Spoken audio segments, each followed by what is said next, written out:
Здраво на сите, јас сум Висна Мицајкова, јас сум авторот на обуката за финансиски аналитичар и воедно ќе им бидам професор на сите оние кои што ќе донесат одлука да се вклучат во оваа обука.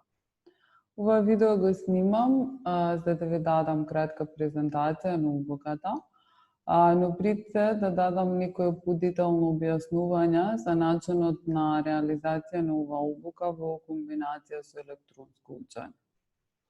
Ќе почнам со основната цел на обуката. Основната цел е да стекнете знаење и вештини за извршување на работните задачи на занимањето финансиски аналитичар на ниво на претпријатие, односно на микрониво. Самата обука вклучува 5 модули. Првиот модул е финансиско сметководство, во склопот на кој што ќе ги учиме сите основни книговодствени книжања и начинот на изработка на финансиските извештаи, билансна состојба, биланс на успех и извештај за парични текови. Финансиското сметководство е основата за вршење на финансиска анализа. Ниту еден професионалец не би требало да се нарекува себе си финансиски аналитичар доколку го нема совладано финансиското сметководство. Успешноста во вршењето на оваа работа зависи во голема мера од познавањето и разбирањето на финансиското сметководство. Вториот модул е модулот Excel за сметководители и финансиски аналитичари. Во склопот на овој модул ќе ги учиме сите основни и напредни функционалности на Excel програмата. Excel програмата е најчесто користена програма за вршење пресметки, изработка на табели и извештаи, графичка презентација на податоци и анализа на податоци. Ние живееме во време на висока технологија и би требало да ги искористиме предностите на времето во кое што живееме. Високата технологија ни овозможува на многу места замена на нашиот мануелен и нашиот ментален труд. Доколку работите на некоја работна позиција од областа на финансиите или од областа на администрацијата или продажбата, верувајте дека со познавањето на Excel програмата значително ќе ја зголемите и вашата продуктивност и вашата ефикасност. Изучувањето на Excel програмата представува инвестиција од која што директна придобивка е слободното време. Значи, користењето на оваа програма ќе ви придонесе слободно време кој што вие може да го искористите за некои покорисни работи. Мора да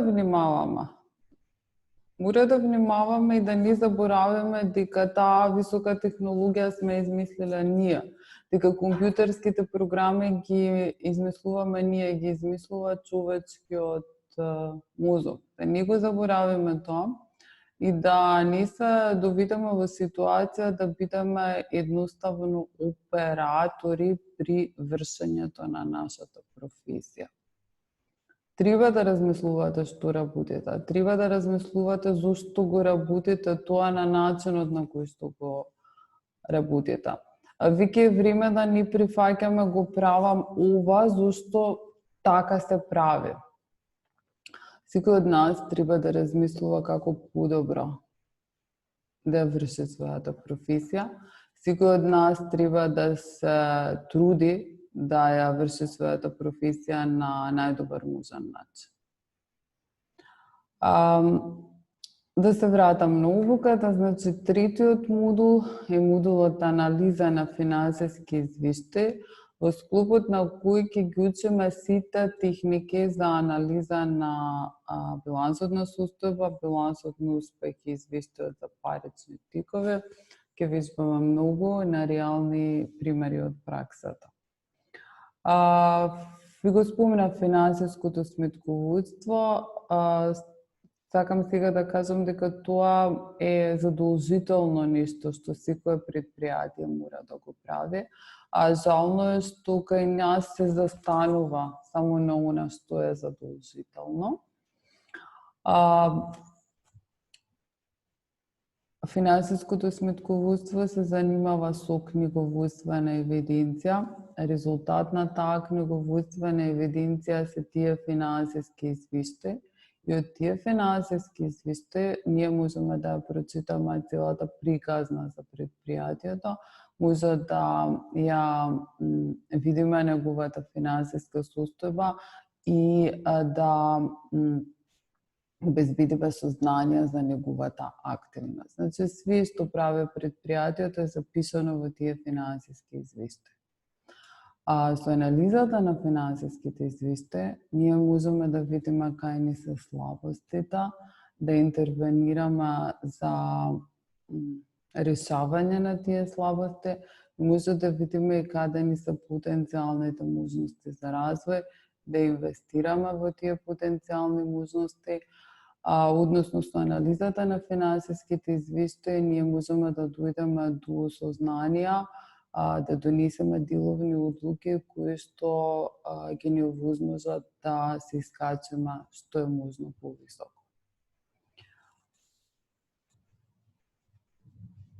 Финансиското пак планирање ни овозможува да не делуваме стихијно.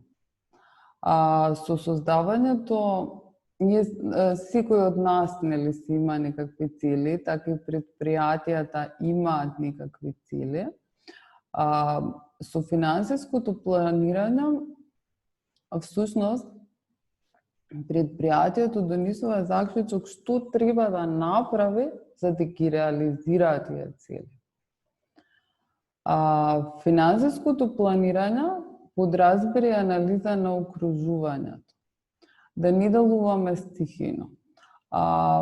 Анализата на окружувањето ни овозможува да смислиме однапред стратегија како, ако окружувањето стане неповолно, да не пропаднеме и како, ако имаме поволни фактори, да ги искористиме максимално, да се искачиме најмногу, највисоко што можеме. Во склопот на модулот за финансиско планирање и предвидување, ќе учиме како да правиме планови на финансиските извештаи. Веќе ви кажав дека со правење на планови на финансиските извештаи ние правиме план за целокупното работење, бидејќи целокупната активност на предпријатието е презентирана токму во тие финансиски извештаи. И исто така ќе ги учиме техниките за финансиско предвидување, бидејќи планирањето е ориентирано кон иднината. Ако замислуваш што ќе биде во иднината, всушност правиш некаква прогноза, некакво предвидување, а науката смислила некои методи за предвидување. И затоа ние треба да ги научиме, да ги примениме во интерес на нашиот успех.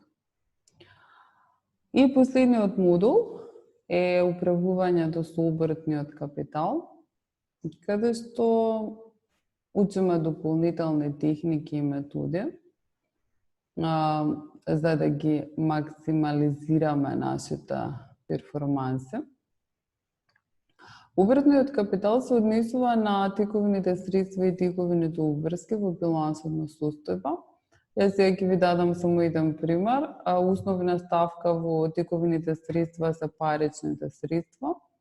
Со учење на техниките за управување со обртен капитал, ние ќе научиме кој е оптималното ниво на парични средства кои што може да ги кои што треба предпријатието да ги чува на својата трансакцијска сметка. Велам оптимално ниво, кое што ќе му овозможи на предпријатието задоволителна ликвидност, да може да има доволно пари да ги исполнува своите обврски и при тоа нема да му предизвикува изгубен приход, бидејќи ни користењето на парите ни предизвикува изгубен приход, бидејќи доколку ги инвестираме, ќе имаме никаква заработувачка. Тоа е тоа од прилика во однос на содржината на обуката. Ќе повторам деталната програма, ќе ја прочитате во описот на курсот. Мислам дека со објаснувањето, со ова кратко објаснување на содржината, на некој начин ја објаснив зошто јас ја направив оваа обука, што ми беше поентата и целта. И сега сакам да ви објаснам како ќе се реализира таа обука. Го снимам ова видео на 21 јули. Ситуацијата во нашата држава, здравствената со коронавирусот, не е баш надежна. Односно, не може да очекуваме дека за месеци, десетина дена, кога планирам да почне обуката, ќе имаме некоја значајна промена. Поради тоа, оваа група на обуката за финансиски аналитичар ќе се реализира со онлайн учење. Ги објаснив модулите. Сите оние кои што ќе се запишат на обуката ќе имаат пристап до предавањата, кои што се поставени во вид на видеолекции на веб страницата. Тие видеолекции може да ги прислушуваат колку пати сакаат. До тие видеолекции може да се пристапува во било кое време. Ние како група ќе се среќаваме еднаш неделно преку Zoom апликацијата, при која средба јас ќе ви покажам распоредот за тековната недела, односно кои лекции треба да ги поминате тековната недела. Материјалот е така концепиран што после секоја тематска единица јас ви имам вклучено тестови за проверка на знаењето или задачи за вежбање. Тие тестови ќе ги поминуваме и заеднички на секоја наша средба и ќе ги решаваме задачите заеднички, односно ќе има можност ја да ви дадам дополнително објаснување за некои евентуално нејасни прашања и можеме да дискутираме за било кои прашања што се од ваш интерес. Обуката ќе почне, мислам, 31 август, ќе ви наведам во описот, понеделник, и ќе се среќаваме секој понеделник во 18 часот. И би требало да завршиме, претпоставувам, со предавањата пред нова година, значи негде на средината на декември. Ќе имате проверки на знаење, официјални, кои што исто така може да ги прочитате во описот на курсот, каде што може да прочитате и за сертификатите кои што ќе ги добиете. Тоа е тоа, од прилика јас што сакав да ви го кажам. Слободно контактирајте ме, доколку имате потреба од некакви дополнителни објаснувања со било кои прашања. И се надевам дека се гледаме на крајот на август. Поздрав од мене.